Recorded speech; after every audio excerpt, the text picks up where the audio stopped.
And I think we're down to the last 4 persons to 5, 6. 1 question per person. No, I actually have about 2 questions. So. 2. Yes. Okay. Right. So I'm Leon Francis, shareholder. So the year ending September 30, 2019 would have been a 4th consecutive year of record profits, right? And in that year, about 8 billion, there was about approximately 8 billion in one-off gains. Given that NCB plans to continue to grow from strength to strength, how likely is it that you'll be able to have a repeat in 2020? And more importantly, can we expect to see any further acquisitions during this year, 2020? And second question was actually with regards to security. So in terms of the debit card facility, NCB seems to be a bit behind the curve. When will the chip and pin technology come online to prevent fraud being undertaken on our cards being skimmed? The resolution measures take a bit long before you actually get back your money and so on. So the best course will be prevention. So I'm just asking the chip and pin technology when we can expect that. And finally, the targets under the recently announced NCB Accelerate, the 2024 targets, are you able to share this with the shareholders? What the earnings targets are and so forth? Yeah, all right. I'll take the first and last. I'll leave the second one for Bob. In relation to the one-offs, I'd mentioned earlier that we do pride ourselves in setting new targets or reaching new heights. And in spite of the one-offs in the prior year, we certainly expect to have record profits in 2020, regardless. In my presentation of first quarter numbers, you would recall me recognizing the fact that in spite of the absence of one-offs in our first quarter, we have done well. We are making lots of investments. There's a transformation exercise going on as a part of the journey. Our managing director, our president, had noted in his presentation. And I think what we expect in terms of the results or the output from those exercises, we expect to continue to surpass our previous performances. What is the 2024 targets? It's not our practice to share those numbers. We would make reference to surpassing our 2020 target, since we are revamping that, but it's not a practice of the market and it's not a practice of NCB to share those internal forecasts. Bob? So we're in the final stages of testing chip and pin for debit. You will recall that we would have rolled out chip and pin on the credit side. We expect to have probably about a month of internal piloting, and then thereafter we will roll out chip and pin and contactless for debit. So we are very close to rolling out. All right, thank you. All right. From the other aisle. Good afternoon. My name is Ambre Uslin from 876 Invest. Sorry, go again for me. My name is Ambre Uslin from 876 Invest. Given Ambre Uslin. Ambre. Yeah. Uslin. From 876 Invest. Question. Given the new paradigm that Jamaica is going to, we're having a thrust towards economic growth. And we see where we're going into low interest rates. Now, something I would like to know, if the company is looking towards, it's like getting a foothold into private equity and like getting a larger foothold into private credit. I see where you guys have a mezzanine fund that you co-manage with Epley. What I'm asking if you guys are like looking into getting a deeper foothold into private equity and like private credit. Yeah, we're actually looking at those opportunities. I mean, we're constantly looking for what are the new emerging trends, what are new emerging opportunities. And that's one of the items that we're looking at. No decision has been made, but we'll just wait and see. If it looks good, we'll certainly do it. But it's certainly on our radar at this time. All right, thanks. All right. Yes. Back to center aisle. Clinton Allen. I'm sorry? Clinton Allen is the name. No, you're not saying the name into the microphone. Oh, Clinton Allen. Thank you, sir. Okay. Yes, Mr. Allen. Yes, customer from the days of Barclays, shareholder from NCB went public. Commendation, yes, quite a bit. Just one concern, NCB Capital. You make a lot of money for the company, but you're underrepresented in the branches, Kingston and otherwise. In the times when we're going so much to invite so many people to become shareholders, NCB Bank probably have the widest coverage island-wide than just about any other broker house. I'm just wondering, can you say why, for example, there's none in Washington Garden, where's my bank? There's none at the Hagley Park branch, none at Oxford branch, so many. So why is it that NCB Capital, we can't send somebody in here to say, hey, go and talk to somebody and get you sign up as a Jamaica Stock Exchange customer? Can anybody answer that? Well, I think what has happened is that I think we try to place NCB capital market representatives in locations where we believe there is sufficient support for the resources. So there may be some specific locations where we may not have one present, but certainly we believe most of our customers do in fact have access to some location for which it is present. And nonetheless, there can be some connection made through the branch, even if there is no NCB capital markets representative. Well, If there is a particular branch, for example, we believe that there is need for resource based on the demand and based on the customer flow requiring those services, we'll certainly put it in, but we've put it in all the locations where we believe that those resources are in fact required to meet our customer needs. okay. Maybe in your training, you say you intend to go training a lot in the next, in the future. Maybe you can include some brokerage knowledge in your staff so that so they can be more represented. Because I'm telling you, there are persons, I mean, some of us could send to those, and we have a challenge with. Okay. Now for the goodies, ATM was great, but banking on the go, second to none. It's good to know that one can get stuck, need some money, and at 2 a.m. you can go to banking and they go and send some money for them. It's great to know that somebody in Westmoreland or Portland can have some money for you and you say, just put it in my account and it's done instantly. So it's great going. Secondly, about a year ago, I wanted to withdraw more than 100,000 from a bank. And surprisingly, pleasant surprisingly, I asked, how much is it for the payment, to withdraw from the cashier? And the person explained, your representative, well, you can drop the 100,000 from the ATM or banking and they go. However, since you can't draw over 100,000 from the ATM, then we don't charge you to draw over 100,000. I don't know many of you know that. I was so pleasantly surprised after ask a second time. Is that so? So, great going. As for the growth of the bank, Mr. Allen. I noticed that one of the first things. No, I'm not. Allen. Yes, sir.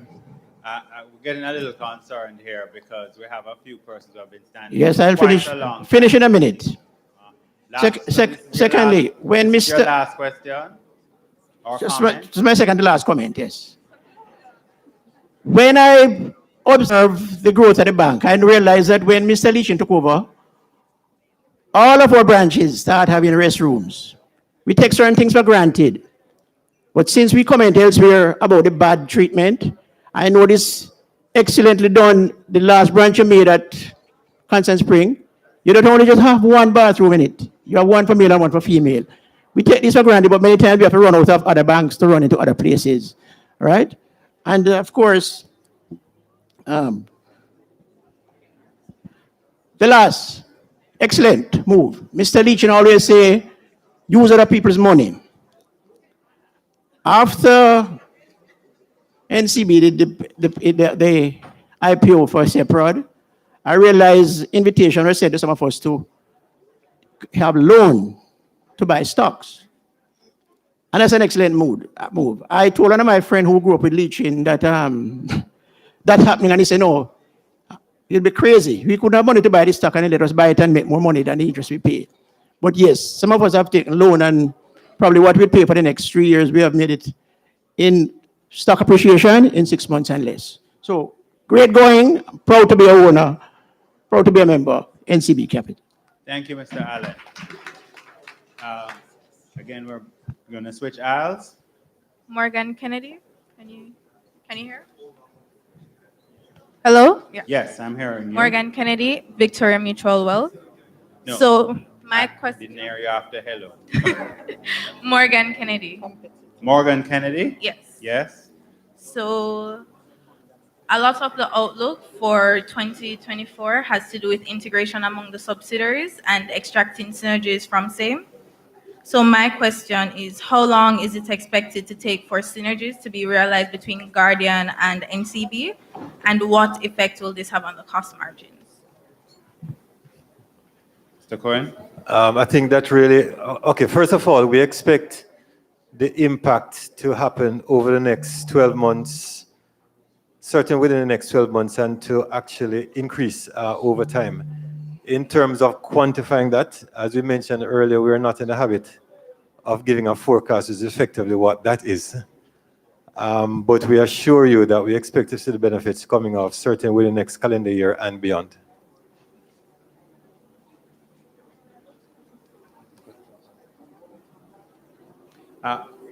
Yes. Next question, back to the Yes. center aisle. Liz Campbell. Now, I noticed you said here that NCB Profits, as a profitable entity, is doing much better than thousands of banks in the US and Canadian market. And a shareholder earlier asked about the percentage of profits to charges to profits. And you gave the figure as 21%. And I'm asking, have you done any other benchmarking with these other banks? For example, in terms of service delivery, your loan to SMEs, etc. Because if we're this profitable, which is great for shareholders like ourselves, at the same time, we don't want to be NCB to be too opportunistic, if you like, in a market like Jamaica, which is not growing in comparison to these other markets. And therefore, going forward, it would make profitability more difficult if we're taking from the economy and is not really reinvesting in the bank. So maybe when we publish these data, perhaps in the future we could go further by explaining to shareholders and the general public how NCB compare on these other metrics in the economy. Have you done those comparisons? We have in fact looked at ourselves, our performance outside of the financial metrics. And as a matter of fact, that is effectively what inspires our desire to transform the business. We recognize that there are huge opportunities to improve our service delivery. There are huge opportunities to better serve our customers and serve all our stakeholders. Hence the whole idea about digital, hence the whole target of delighting our customers. And effectively, that's the key essence of the transformation our president would have described in his presentation earlier. For example, we live here in Jamaica and we also live in London. Whilst you have like Jamaica National, Victoria Mutual, very active in that market, you never have NCB. And if you try to use the NCB, there used to be an NCB service there, I think, and it's closed down. So it's very difficult for people, in the diaspora, for example, to get access to NCB services as the largest bank in Jamaica. So that's why I'm, focusing on the metric that you have here, because there are people sometimes who can't access the service. So the service delivery is not just about, digitization, for example, is for people to actually be able to reach the services. Require you expanding in your presence in each geographical location. Okay, well, I know that point. I mean, what happens in managing and in looking forward strategically, we look at our opportunities and we prioritize. It's not necessarily, in the process of prioritizing, we're looking at exactly what benefits our shareholders, what best serves our customers. And unfortunately, we can't do everything. And invariably what we do is in fact decide exactly which one we believe best serves the interests of the shareholders and interests of the on our customers, based on what we have seen, right? I think the key priorities in terms of regional expansion, we believe better serves us. There are other players in that market, and we do not necessarily believe that we comparative advantage in relation to persons who are already there. Hence, it is not a focus for us right now. Okay, thank you. All right, last question from the center aisle. Hi, I'm Fiona Lisa Montesil. I have a Oh, question. Okay, go I ahead. find Go IPO to be very effective. It's actually one of the systems that I use to purchase my stocks. I just have I'm sorry, you trailed off for me. Okay. Can speak right So- into the microphone. Go again with the name for me. Fiona Lisa Montesil. I have a question as it relates to Go IPO. I find the process easy. I can create an account. I can purchase my stocks. I just have a problem when it comes to selling because I find that I have to capture, run behind, try to find your agents to sell stocks to me. So my question is, will the profile be given so that I can go online to sell what I have now purchased through the system Go IPO? I think they're looking to expand the Go IPO platform, and I think that's one of the services that they will include over time. Okay. Yeah.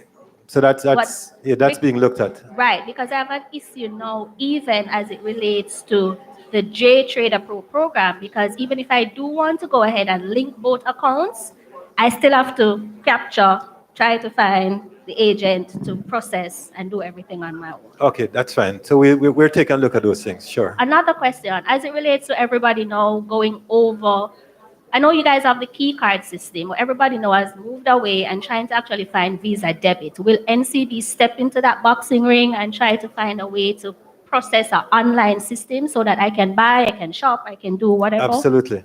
Okay. All right, and now our final question for the day. All right. Afternoon, Pauline Richards. Where the Washington Boulevard branch is concerned, I'm just learning about it, right? But if you're transferring everything, you're going cashless at that branch. Everything now will be going to like a half a tree. You don't. What about the parking facilities there in half a tree? Plus, you have the elderly citizens who live in the community because you have a lot of communities there. You have Permacall, Duane Park, Corville, Washington Gardens, Waterhouse, Permacall, all of those. Sorry, Ms. Mitchell, before Richards. you go, so you spoke about everything moving, but Mr. Blake had earlier pointed out that the branch, it's going cashless in terms of cash transactions in the traditional way that is behind the teller. It is not that the branch is being closed, so services will continue to be available there. Yes, but what I'm saying, there are elderly citizens who who cannot use the machines. What about the pensioners? What about them? Well, Okay, so that's the question, yeah, Mr. Blake? I'm not finished. Oh, I'm sorry. Yes, so what about when you go cashless? Where are we going to go with cash now then? Mr. Blake. So we have ABMs which accept cash and checks. And so those are the transactions which we expect to migrate. We do have accommodations for senior citizens. Okay. And so in our programs, we have accommodations for persons who are challenged in terms of using the technology. Are you aware now that you have told us that only over $150,000 that you can lodge in the bank, that you have to join a long line in order to deposit money to the machines because you have basically 4 machines there, right? you have all of those communities that I talk about, plus you have 7 schools in the area where teachers and so use that machine before they might go home and all of that. What is happening there? So Will you we'll- be putting more machines there? So we'll calibrate based on the demand. No, but you're cutting the things them and then you're going to calibrate because you've said to us that $150,000 above 150 before you can use a machine, right? You use the. All right, you said if you have over $150,000, then you go to the tellers. But if you're lodging under that 140,000, you have to go and use the machines. But you don't have enough machines there. And sometimes some of them break down. I have that facility. Sometimes you can't deposit. So we take a look at the number of machines because, as I said, we will calibrate the number of machines in the location in respect of the demand. So if we realize that there's enough demand in terms of the transactions, then we'll put more machines to ensure that the customer experience is improved. And then we'll also look at the types of transactions and we may adjust limits based on the type of transactions to facilitate most, if not all, of the customers. All right, what about those people who come and because the line is too long, they leave? How do you take account of those persons?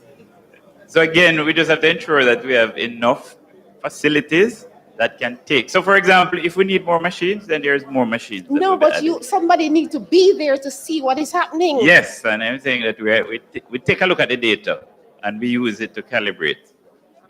Okay. All right, thank you very much, members. Hello. And I will now turn over. I have an issue. I'm sorry. We have just taken the last. My name is question, Natasha Joe comment, again, and the main reason why I'm this is not here gonna work. Can we do it? is to get my refunds. Why did you cut the mic? All right, so we have now reached that point in the meeting where we will ask the chairman to do closing remarks and to bring the meeting to a close. Thank you, Dave. Excuse me, ma'am.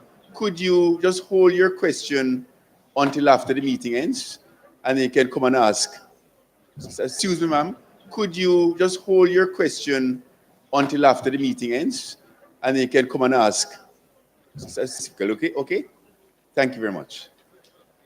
So, ladies and gentlemen, that concludes the business of the annual general meeting. Thank you very much. And as of now, the meeting is terminated. Thank you. Thank you, Chair. I am well, sir. My pleasure, sir. Emma, good to see you. I get that. Yes.